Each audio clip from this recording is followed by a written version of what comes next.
So I love my job because I get to meet fascinating people from all around the world to tell great stories. But tonight, this is a particular honor and pleasure for me with our speaker, and I'll tell you why. On the night of April 10th, 1998, I was in Cambodia, in Phnom Penh, reporting on the demise of Pol Pot, who had been jailed and was about to die. He died 5 days later. And I came home very late to my hotel room, and I turned on the television, CNN, and it was a flash news report. It would have been about 6 o'clock in the evening Irish time. It was way after midnight in Cambodia. You can imagine journalists have to work very late sometimes, have to go to strange places to work, bars even. Anyway, the flash news report was Northern Ireland peace deal reached. And I just couldn't believe it. I grew up in Ireland. I'd gone through this for 30 years. And I sat down on my bed and I started crying. I could not believe that they had solved this conflict after 30 years, more than 3,000 dead, conflict that had split. I grew up in the South, but it had split Ireland and Irish people, and it was the most extraordinary experience. And for that reason, I am so grateful that tonight we have the person who made that possible, Senator George Mitchell.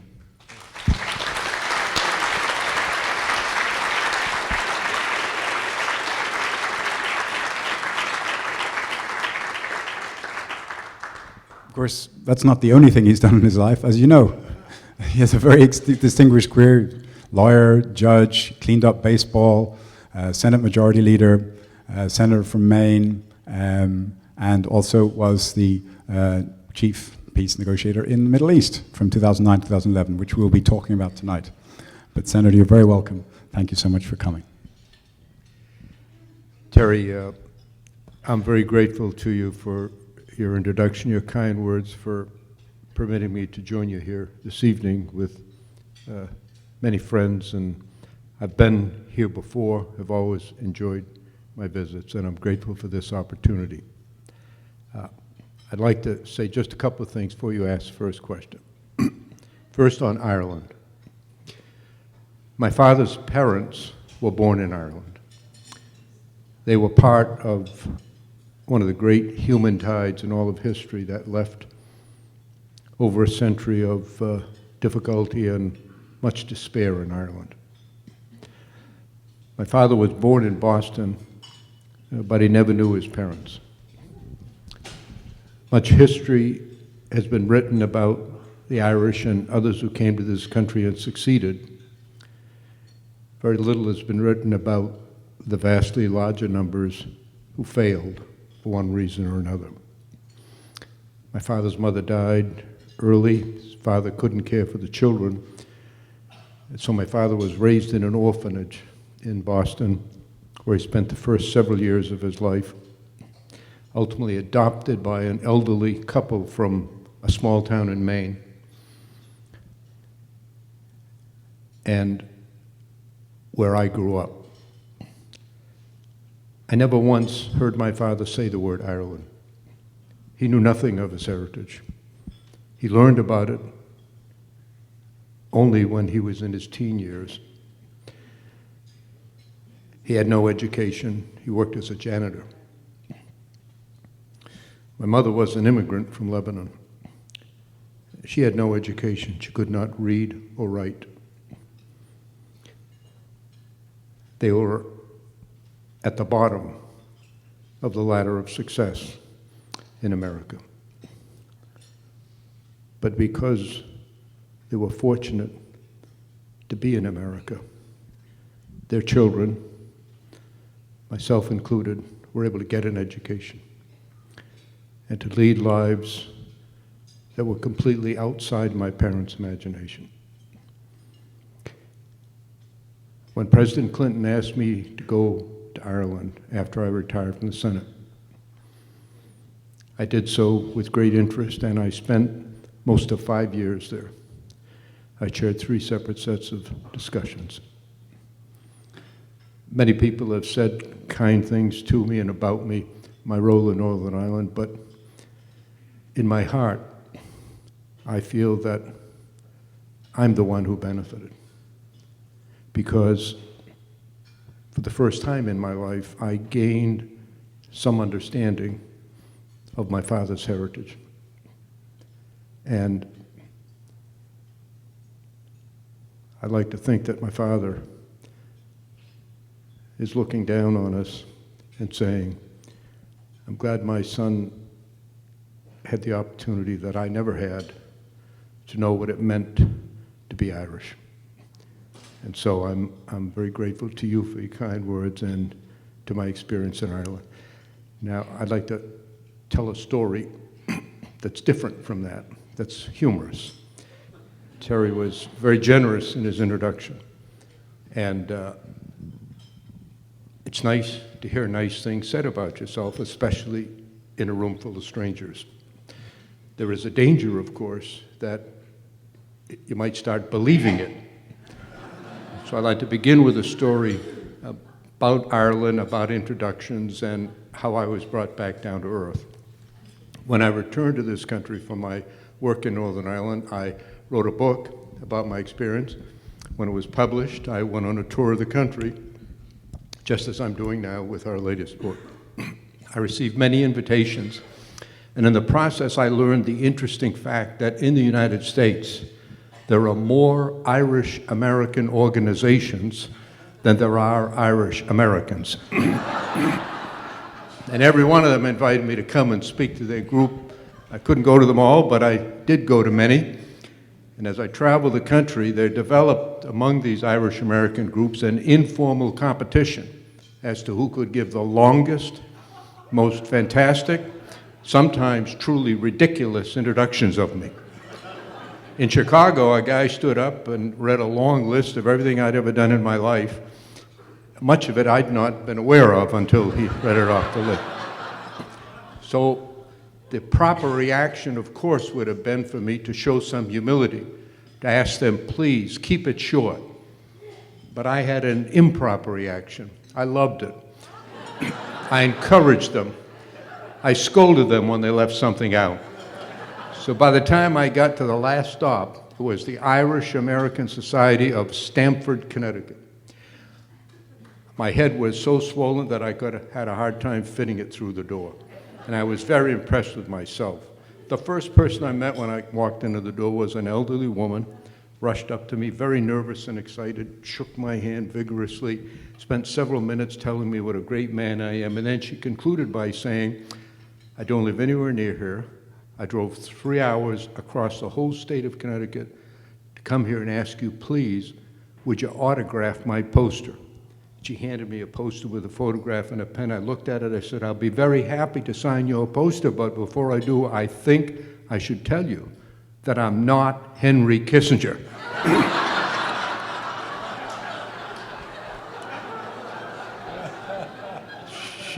She stood up straight. She said, you're not? Well, who are you anyway? And when I told her, she said, why, that's just terrible. She said, I drove 3 hours to meet a great man named Kissinger, and all I've got is a nobody like you. I said, I'm sorry you feel so bad. I wish there's something I could do to make you feel better. She said, well, there is. I said, what is it? She leaned forward, I leaned forward, and she whispered in a conspiratorial voice, nobody will ever know the difference. She said, would you sign Henry Kissinger's name to my poster? And so I did. And it's hanging today on her living room wall in Connecticut, a daily reminder to me to enjoy these kind words, like from Terry, but don't take them too seriously. But anyway, thank you, Terry. You did very well.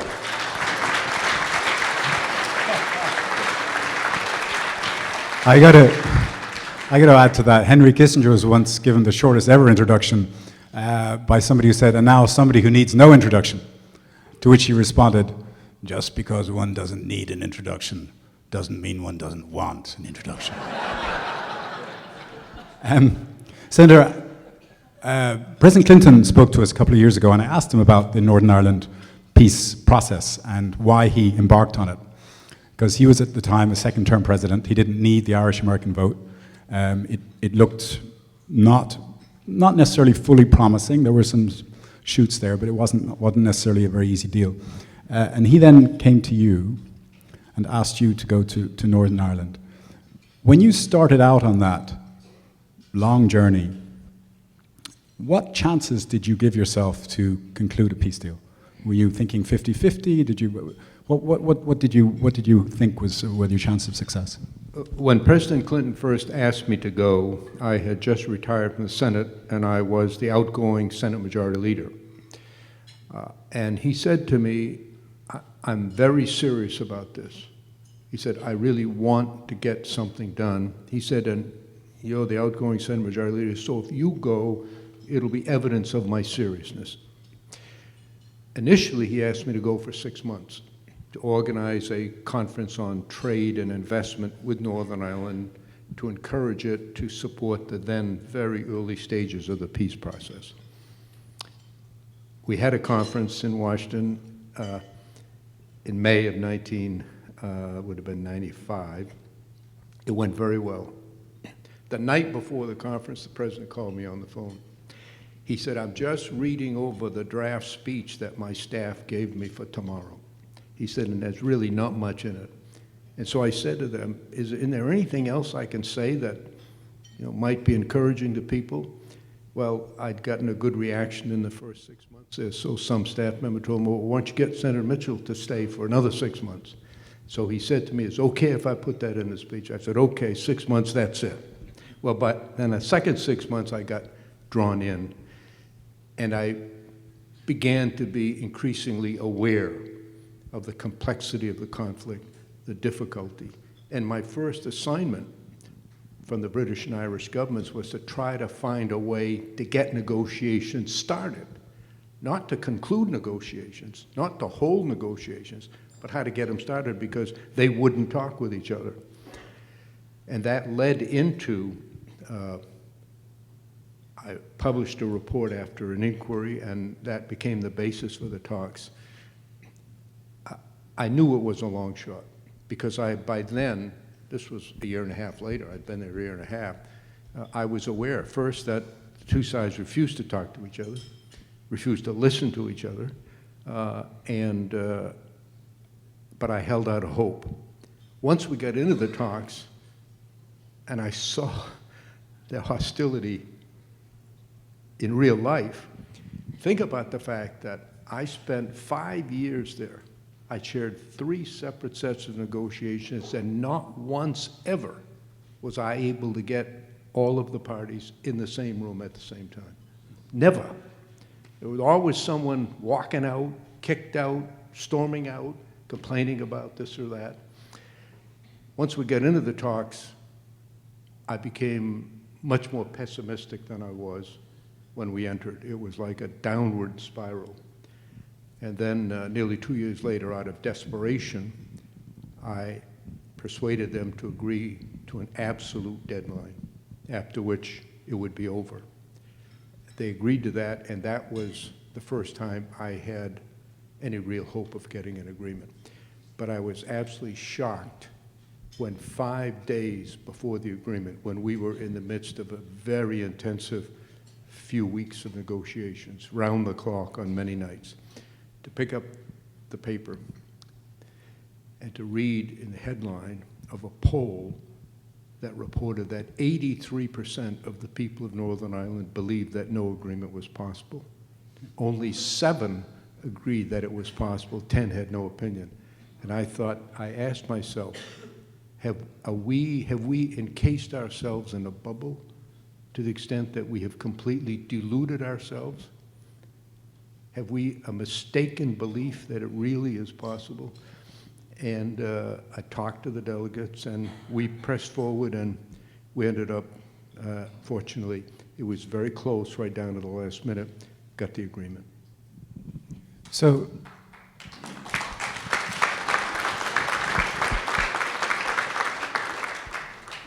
I just wonder how you persevered. There were IRA bombs going off. The IRA bombed in London, then in Manchester, tremendously large bombs. Sinn Féin wouldn't sign off on the Mitchell Principles for the longest time, couldn't even walk into the negotiations. I've read your book, and you weren't even sure the night before. And I think President Clinton was on the phone as well, trying to get this deal done. How did you keep going against those headwinds? It was very difficult. In late 1997, we'd been at it about a year and a half, and we'd made very little progress. And my wife gave birth to our son, October 16th, 1997. And I came home for his birth. I fortunately made it just before he was born. And I began to think that perhaps I should leave because my life was different. I had obligations now that I didn't have before. I remember, I told a story in my book, holding my son on the first day of his life.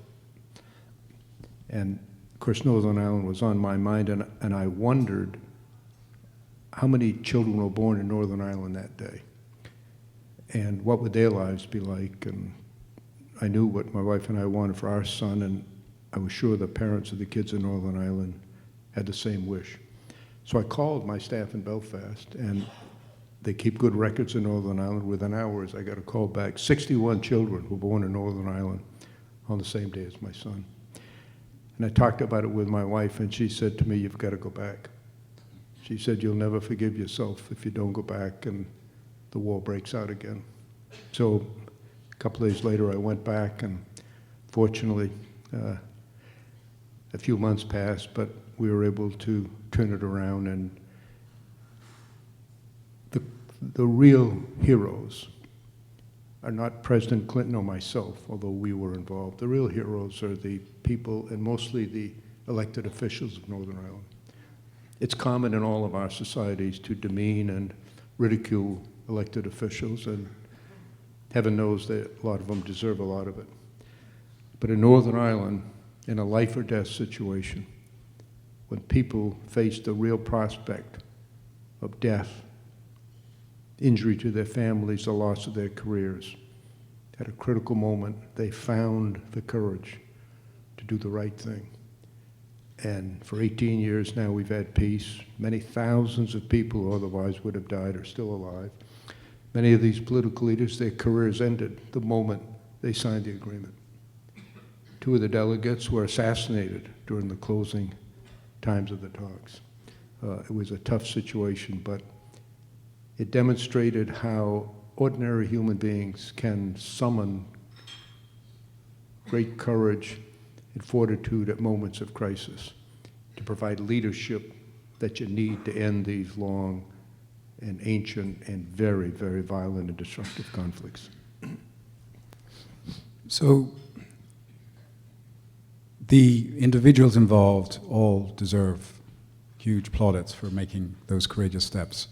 But when you pull back a bit and you look at the bigger picture of Ireland and England in the mid-1990s, with the benefit of hindsight, it's clear that both sides were ready to do a deal. They didn't quite know how to do it.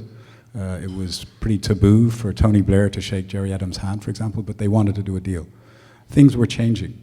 The Irish Republic in 1995 had passed a referendum, approved a divorce, which of course was something that in Northern Ireland was regarded as normal. So this papist society in the south was starting to open up. Ireland was part of the European Union, or EEC as it was then. So people were starting to look at Ireland, England in a bigger sense, not just this dyad.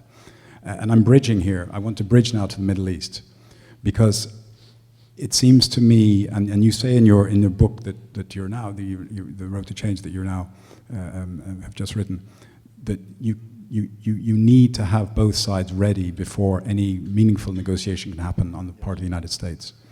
And I'm wondering, do you see the beginnings even of the types of changes in the bigger picture, not just in Israel-Palestinian areas, but in the Middle East, that would make you hopeful that at some point they're going to do a deal, or are we still waiting for those signs? To the contrary, I believe that it is a huge mistake to regard the Israeli-Palestinian conflict in isolation from the region at which it exists. It is very much influenced by events in the region, and it in turn influences other conflicts.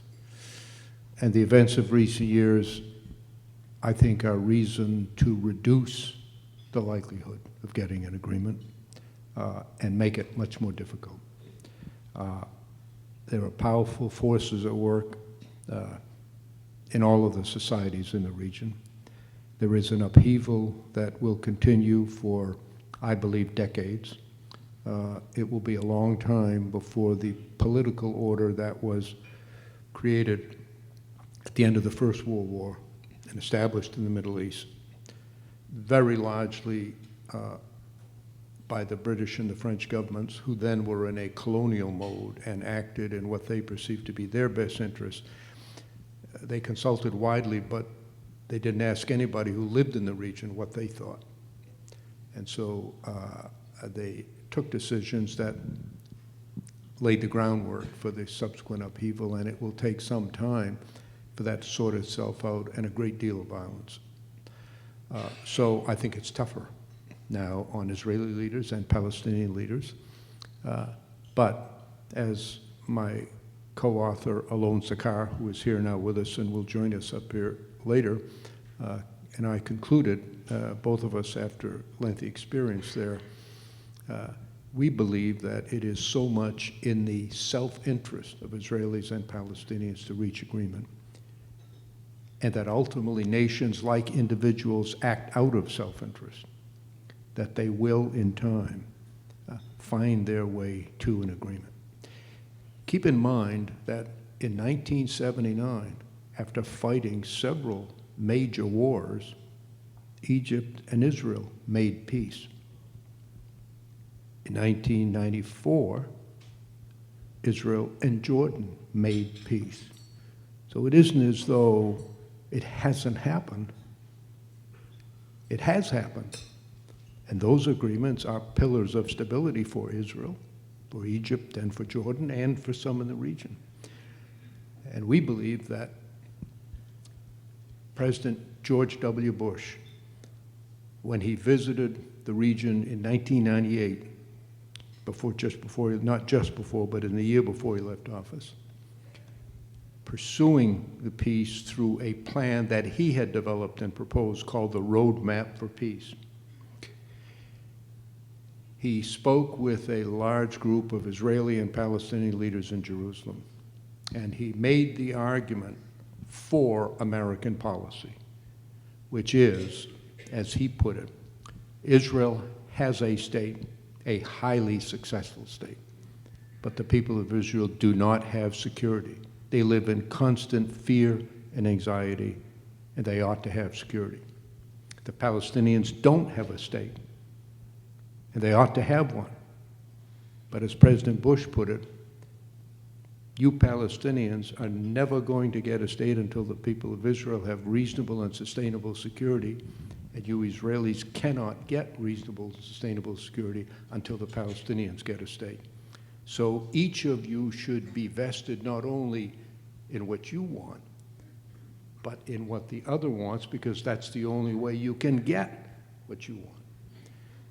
I believe that was a persuasive argument. I believe those were prophetic words, and I believe that sooner or later that will come to be the policy of both. But it has to be their policy. It has to be their agreement, because it is their lives and their country. When I went to Northern Ireland, I told the delegates of the peace conference on the very first day, I said, I do not come here with an American peace plan. There is no Clinton plan, there is no Mitchell plan. I said, if we are ever able to get an agreement, it will be your agreement. And 2 years later, when I drafted the document that became the agreement, I was certain to make absolutely committed that every word in the peace agreement had been spoken or written by someone from Northern Ireland. And when I distributed it to the parties on the very last day, I had a covering memorandum, which I said, this is your agreement. This is your country. These are your lives. They're not mine. Act in the interest of your own future. And they did. And I think that's going to happen in the Middle East as well. I hope it happens before another cycle of violence takes more lives and creates more destruction. Maybe that won't occur, but sooner or later I think they're going to come to recognize there is no alternative path. Our book includes a lengthy chapter written principally by Alon, which analyzes the alternatives to the two-state solution. And I believe persuasively concludes that there isn't any real alternative. So although there's much criticism of the two-state solution and support for it is declining among both Israelis and Palestinians, there is no realistic alternative. And ultimately, I think, by process of elimination, they're going to come to that realization themselves with American support and assistance, but ultimately it must be their decision. They must want peace just as much as we do, because we can't impose on them what they should do. You started your engagement in the Middle East peace process in 2009. President Obama asked you to be his Middle East peace envoy. Could I ask you how you felt about your chances of getting a peace deal at that time compared to how you'd felt about the Northern Ireland process back in 95, 96? I'll tell you a story. As I told you, I spent 5 years in Northern Ireland. It was very difficult, extremely difficult.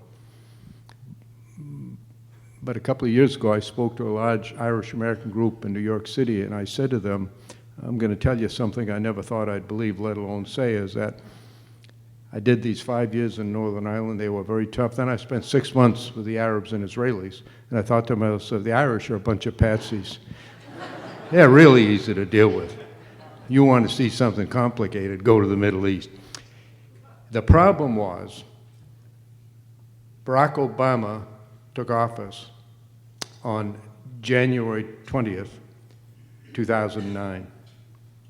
4 days before, on January 16th, the then most recent cycle of violence between Israel and Hamas in Gaza had ended. It had been a month of devastation, great deal of destruction, a lot of death and injury. And I went almost immediately to the region, and I found hostilities extremely high. Extremely high. It's hard to overstate the mistrust, the hatred that permeated both societies then. And I recognized that there was no prospect of, not only no prospect of getting an agreement, there was no prospect of even starting negotiations. That we had to, as a first step, try to create an atmosphere that reduced the level of hostility, that made possible even the commencement of negotiations. It took us about 1.5 years to do that with great difficulty and very imperfectly. And we ultimately did get them together, but the circumstances were such and the timing was such that no progress was made. So I think there I thought the chances were even less than they had been in Northern Ireland when I went there at the time. But with the passage of time there and since, and I had done a prior tour of duty there under President Clinton and President George W. Bush. My tenure spanned both. And that was as chairman of an international commission when the so-called First Intifada broke out. So I went there again amidst horrific violence that was occurring, trying to figure out a way to bring the violence to an end. So I would say that I regarded it then as extremely difficult, unlikely to produce an agreement, but the effort had to be made because I believe that when you talk about peace and preventing death and destruction, you can't take the first no as the last answer, the 5th no, the 20th no. You just have to keep on trying. Peace is worth the effort. You list in your book the obstacles to peace in the Middle East. You talk about the hostility generated by the death and destruction that has visited that part of the world for so long, about the mistrust that is very deep, the sense of victimization that the peoples feel, particularly the Palestinians, I think. The Israelis, to a certain extent too. The mismatch of strength, the Israelis clearly much stronger than the Palestinians. And as I read through that, I thought that almost maps perfectly onto Northern Ireland. So I'm wondering whether it's just a difference in degree, whether the hatred is just a little bit stronger and the hostility has gone on for a bit longer, or is there something different about the Israel-Palestine situation that makes it so much harder to do a deal? Well, you mentioned the length of the conflict. A few years ago, I spoke at an event in Jerusalem organized by the President of Israel, Shimon Peres, and I was the speaker. And in the question and answer period, they asked me about Northern Ireland, and I made the offhand comment that the peace agreement in Northern Ireland was reached just about 800 years after the British domination of Ireland began. And when I finished, I walked off the stage, and often happens, a crowd gathers around, people want to ask questions or take pictures or sometimes give me a hard time. And so an elderly gentleman came up and said in a very loud voice, "Senator Mitchell," he said, "did you say 800 years? I said, "Yes, 800 years. And he said in an even louder voice, 800 years. And then he gave a dismissive wave of his arm. He said, "No wonder you settled it, such a recent argument."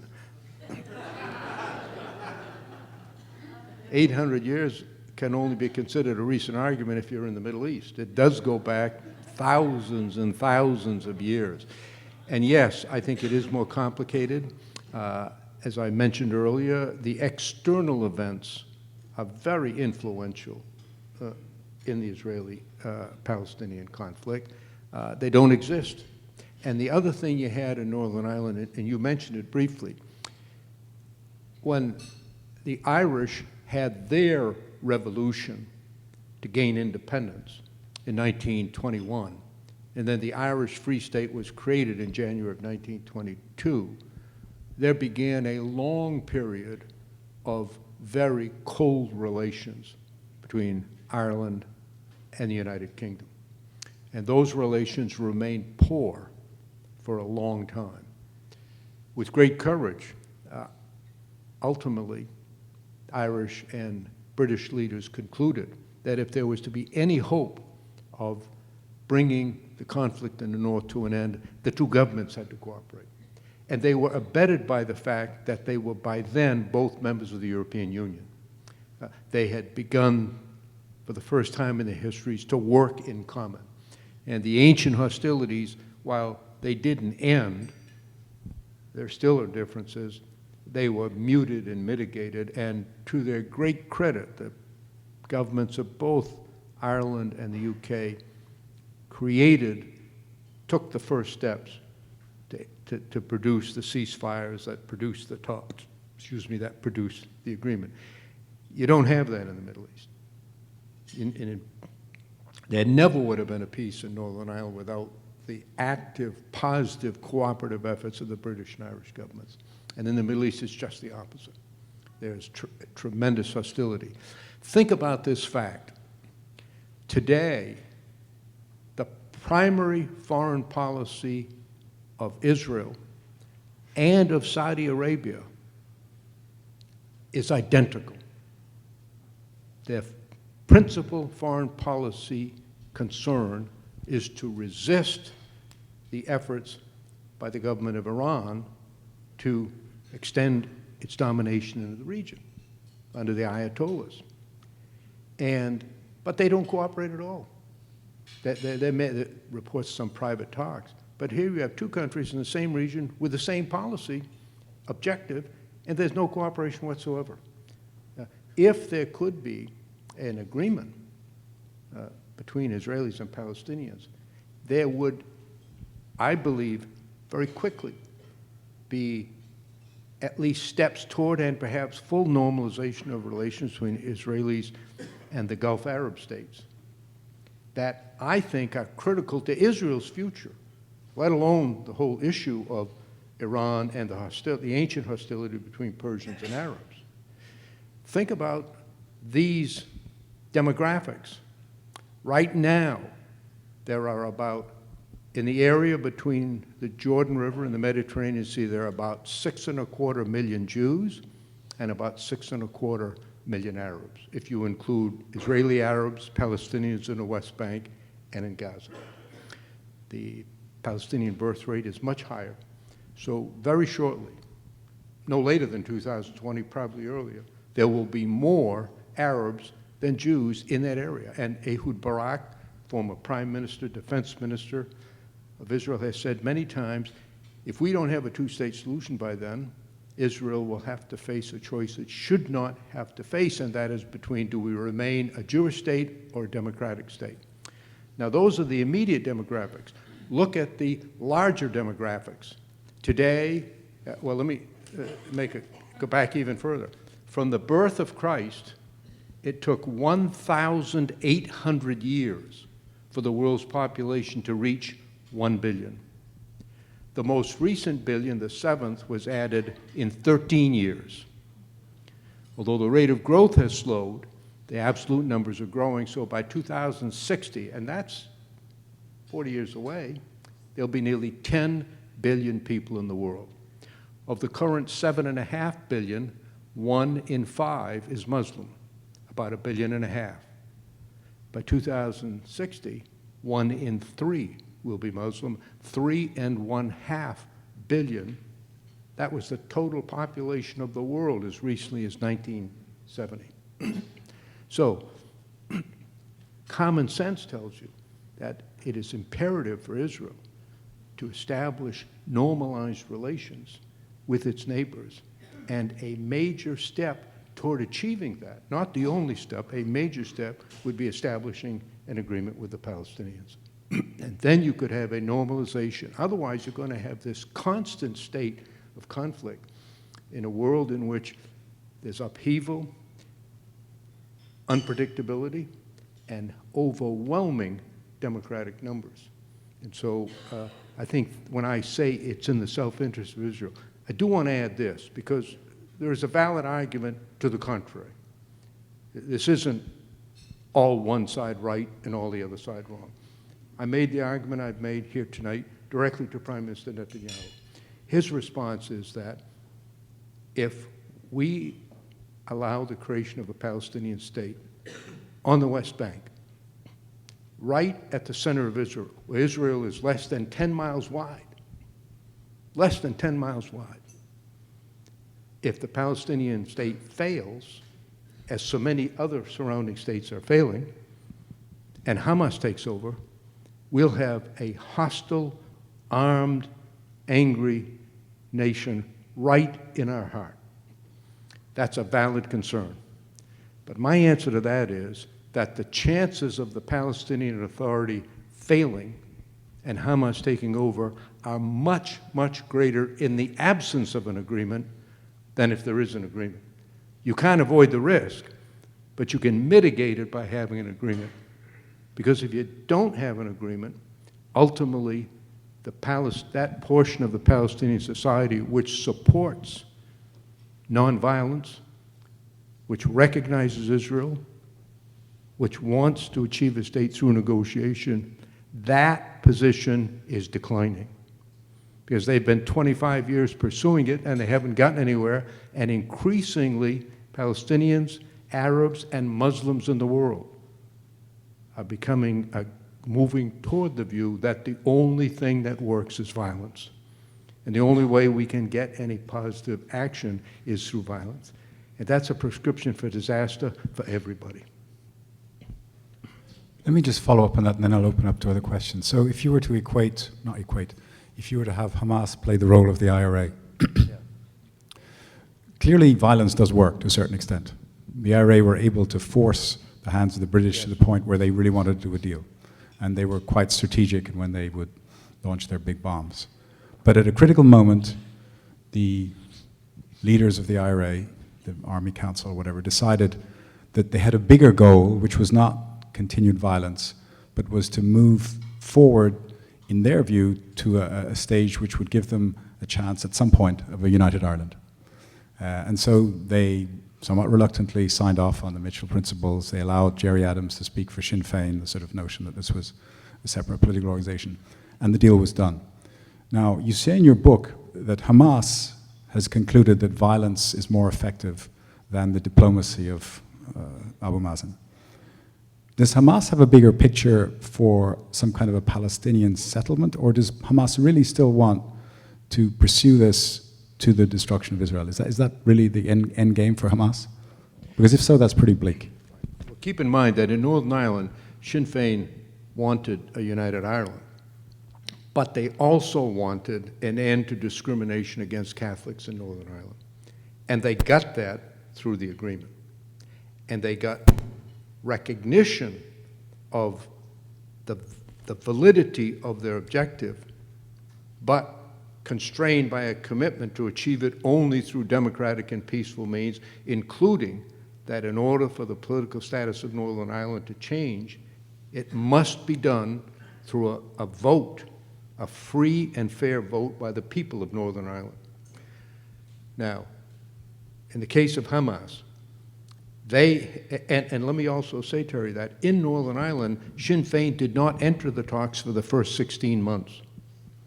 It was only when they agreed to what have been called the Mitchell Principles that I set forth as a condition for people to enter the talks, they had to commit to nonviolence.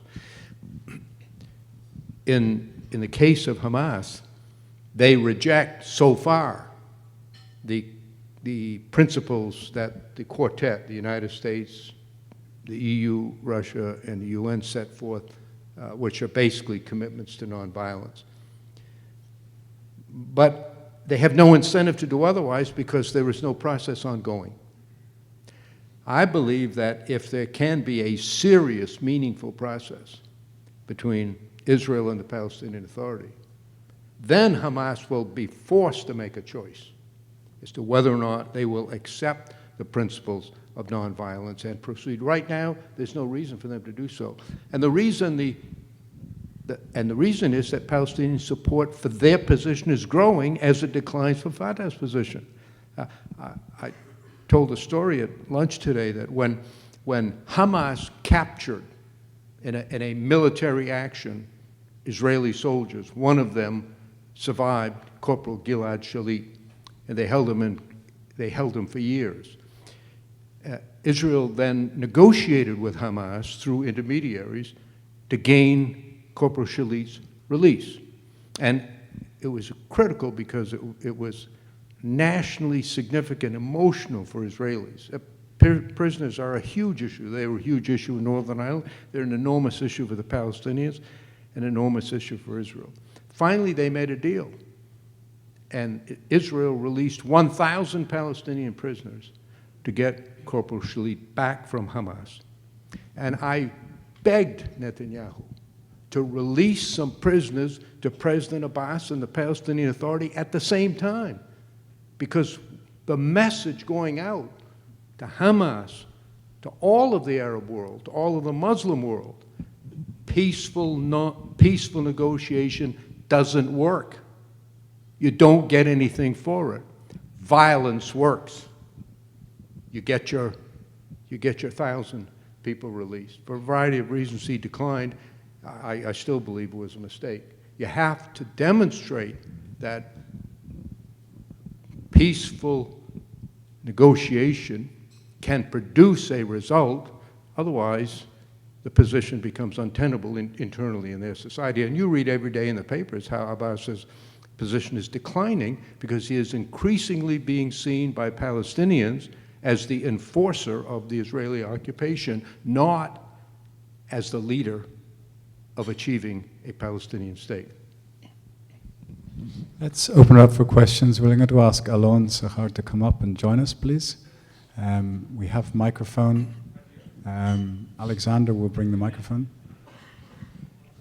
Thank you for the chair. And Alon, of course, is the co-author of the book, Road to Change. Now you'll get the real scoop. Yeah. How should state and non-state actors across the Middle East factor into peace negotiations between Israel and the Palestinian National Authority? Can you repeat it, Terry? Can you? Let's see if we can get that back on. All right. How should state and non-state actors across the Middle East factor into peace negotiations between Israel and the Palestinian National Authority?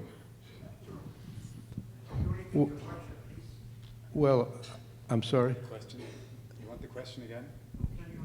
I think the question is, how should state and non-state actors react to the efforts to get an Israeli-Palestinian peace? How should they be involved in the negotiations themselves? Well, many of them are involved. The Palestinians receive some degree, in some cases considerable, financial support from surrounding Arab countries and from others around the world. The United States, the EU, the Scandinavian countries, Japan, all provide assistance to the Palestinians, and countries in the region do as well. But they should be doing more. Many of them are doing much less than they could or should be doing. They should also be supporting the peace process and reducing the degree of their hostility and demonization of Israel, and recognizing that Israel is there to stay, and the United States is firmly and unbreakably committed to Israel's existence, its security, its safety behind reasonable and defensible borders. Non-state actors actually are quite important.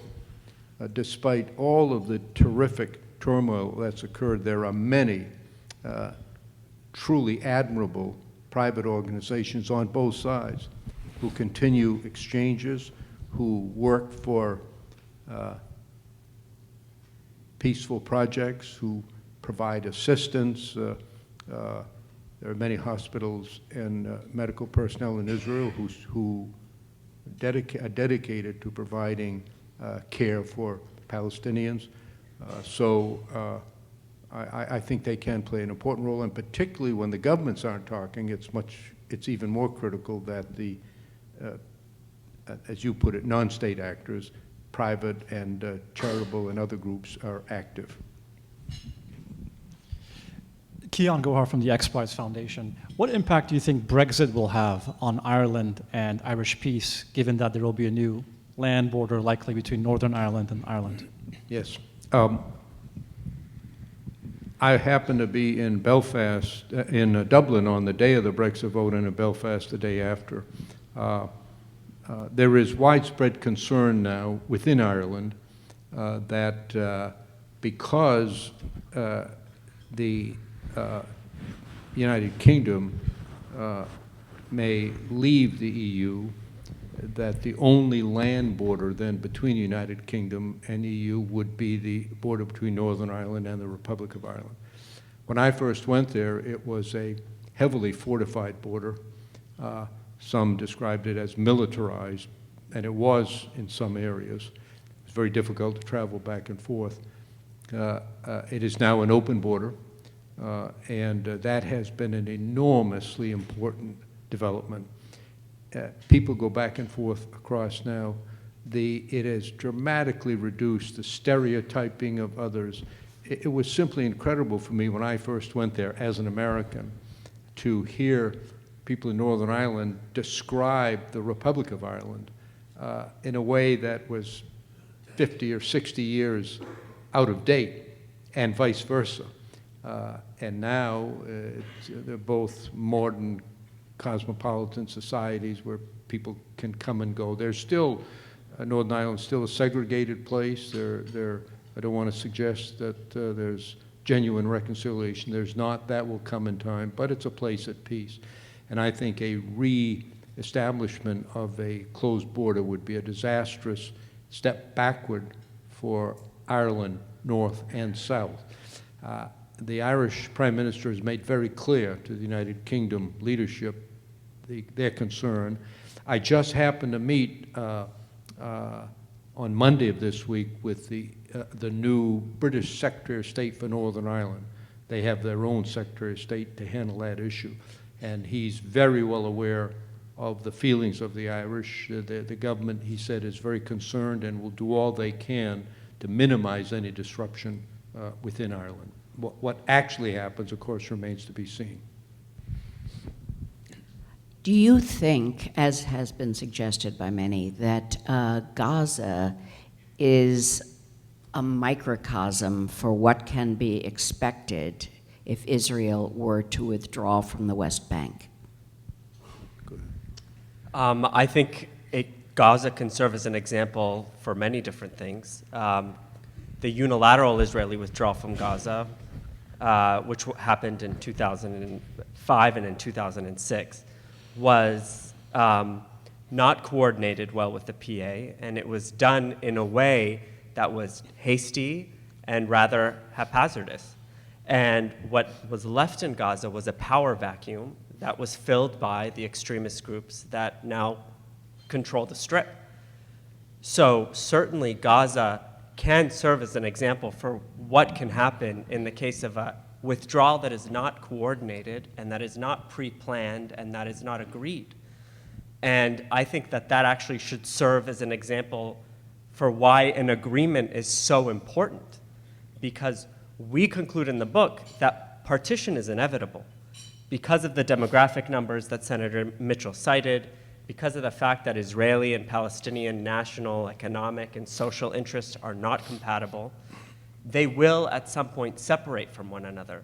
And that separation can take place either through a peace agreement or it can take place through a unilateral withdrawal like from Gaza. And that's a lose-lose situation. Just look at Gaza today. A peace agreement, on the other hand, despite its difficulties, despite how hard it will be to achieve, can help avoid some of the pitfalls that have happened in Gaza.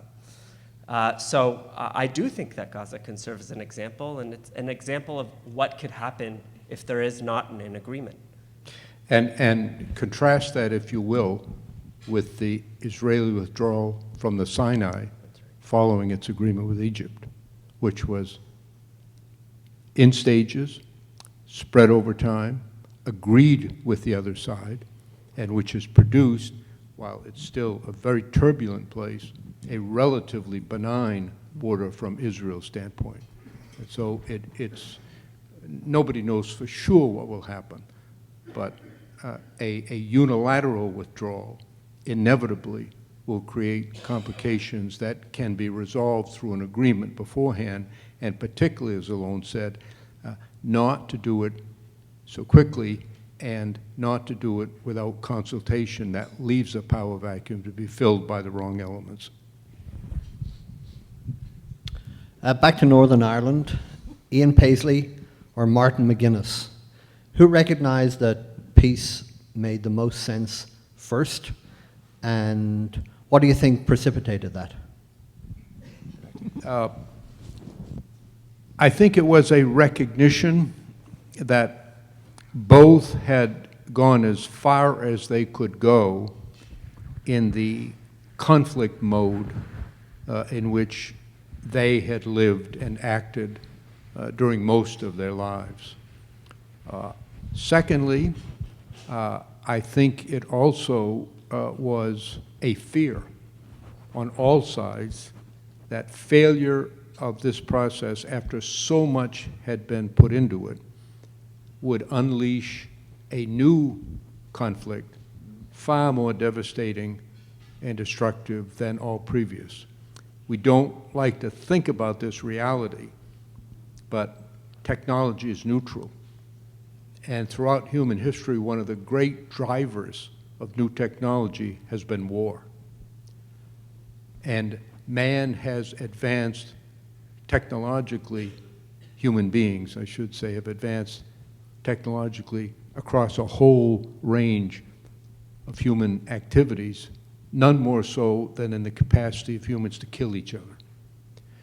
And when I first went to Northern Ireland, on the very first day, one of the delegates said to me, the big room, maybe 100 people in the room, said, "Senator Mitchell," he said, "if you are to be of any use to us, there's one thing you must know."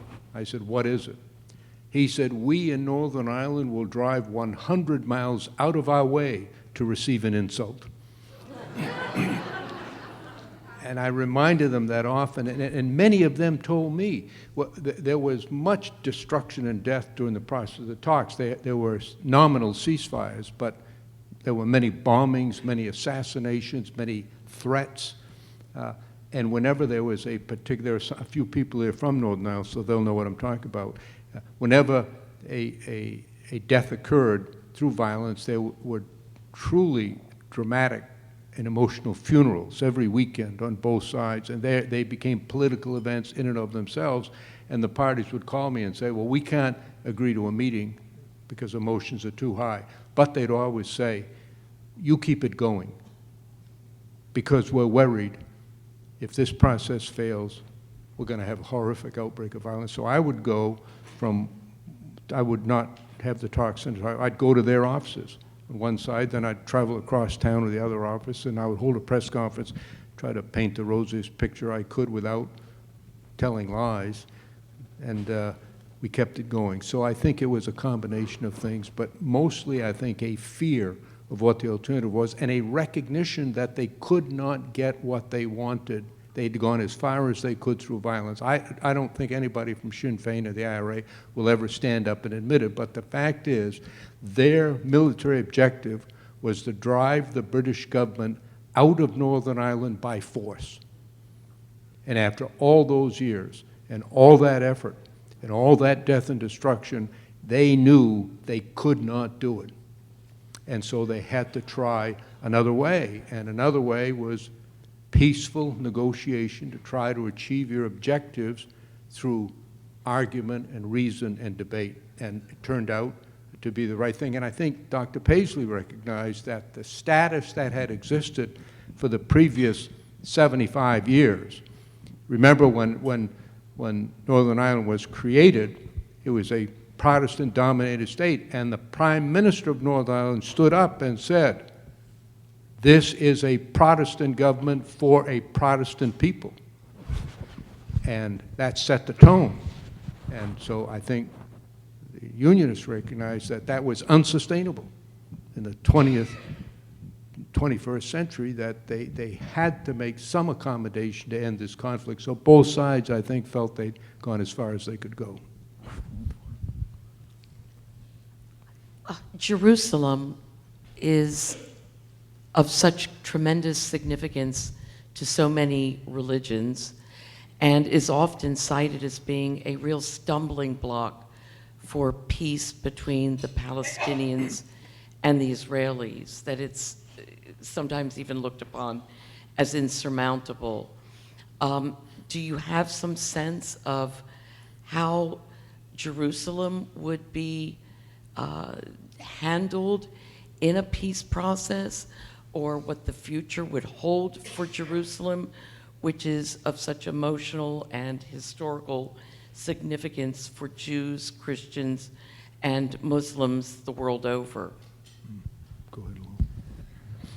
I mean, as you said, Jerusalem is a focal point of the conflict, that on both sides, they're not just negotiating for their own national interests or for themselves, but they've got an entire world of religious individuals that care about what happened in that city. I don't think that that is an insurmountable issue. It is incredibly difficult, but there have been multiple proposals, none accepted, of course, or we wouldn't necessarily be here, but there have been proposals for how to deal with Jerusalem. In 2000, for example, President Clinton proposed that what's Arab is Arab and what's Jewish is Jewish. And that's the approach that we recommend in our book as being eventually the one that will win the day if there is to be an agreement between the Israelis and the Palestinians. Now, that said, everybody believes that especially the holy parts of Jerusalem should be open to everybody. That has not always been the case in the city's history.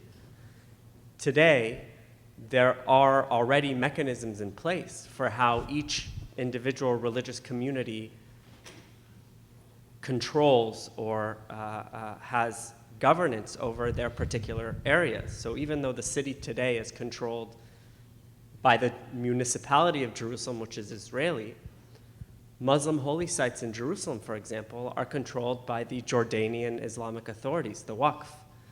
And they control access to and from, for example, the Haram al-Sharif, or the Temple Mount. They have a say in what happens in their holy sites in the city. So there are models that can be followed that I think should actually give us some hope for the future, and I think the fact that everybody cares so much about the holiness of the city and keeping it open should be a reason for us to remain optimistic. It's going to be really hard. It's getting harder and harder to figure out where a boundary could be, whether it's open or closed or where the dividing lines are. But it's possible, and there have been Israelis and Palestinians that have agreed on this, including in their religious communities. So there are a lot of smart people out there, smarter than, anybody I've ever met on these issues, that know Jerusalem, every stone, what's underneath it, a mile down. And they believe it's possible, and they've got their plans that I think something can be done there. As though it weren't complicated enough, there is one other complication, and it is that while the Palestinians have a largely free hand in negotiating all other issues, they can decide what boundaries they'll agree to, the status of refugees. On the issue of Jerusalem, it is a Muslim issue, and it requires knowledge, participation, and ultimately consent by many of the Arab countries, most specifically, of course, Saudi Arabia, Jordan, Morocco has a special interest in Jerusalem. So it will take a great deal of knowledge and skill, and as Alon suggests, both do exist in that region on both sides about this issue to bring about a resolution of that. I wanted to ask about recent current events and how that affects the peace process, specifically the rise of nationalism, whether Brexit or the vote in Italy. And the new administration has a dramatically different worldview than the current one. And how does that affect the peace process? How the rise of nationalism, the incoming administration's worldview affect the peace process. Well, I think nationalism is a factor, but I think it goes beyond that. 250 years ago, in England, the Industrial Revolution began. In many respects, it was similar to the transition through which the world is now passing. Machines began to be invented which replaced men at work.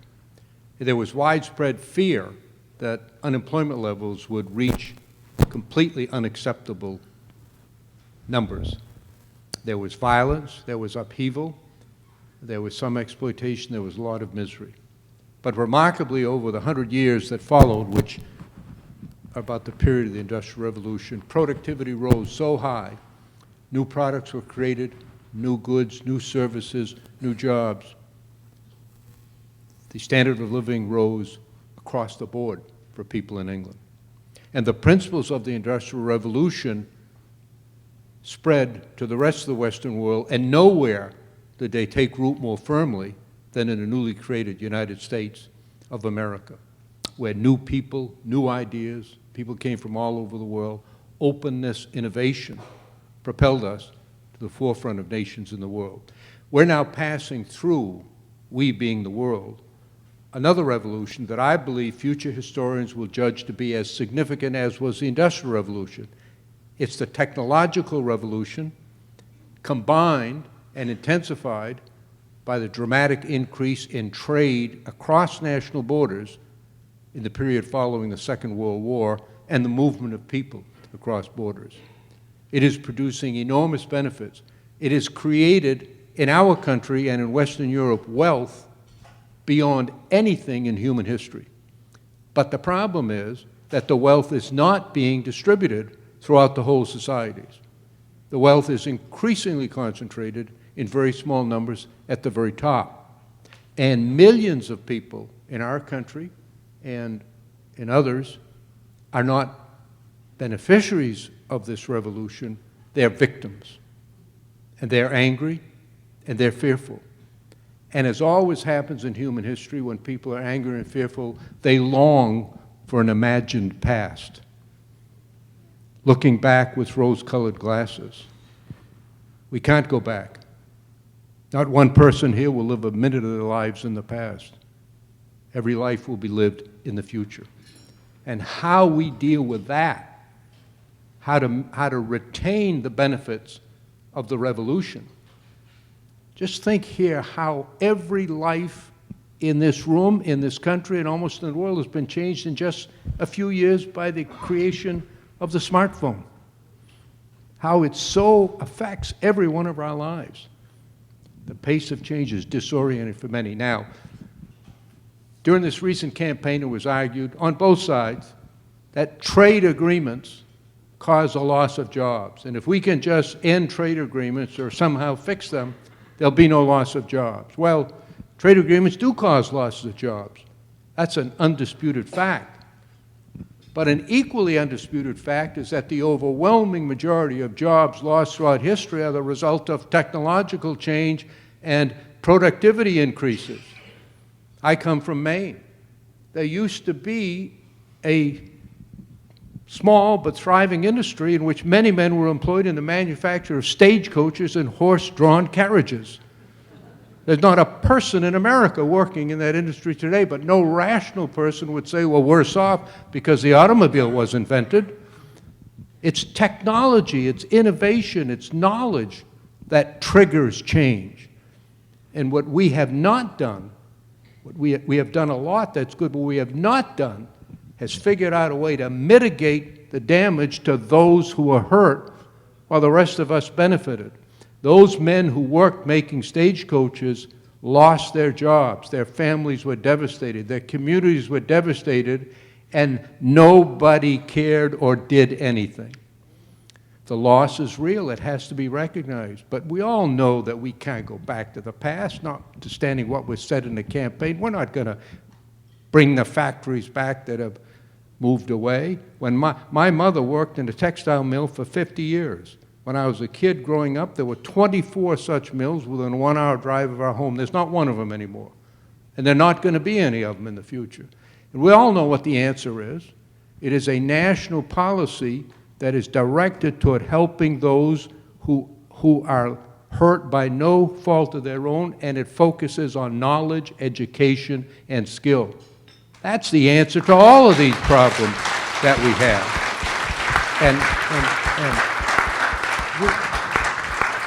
We haven't had 5 minutes of rational debate about this at the national level. It's all slogans and bumper stickers, but everybody knows the reality, and we've got to figure out a way to make this work. And I believe we can do it.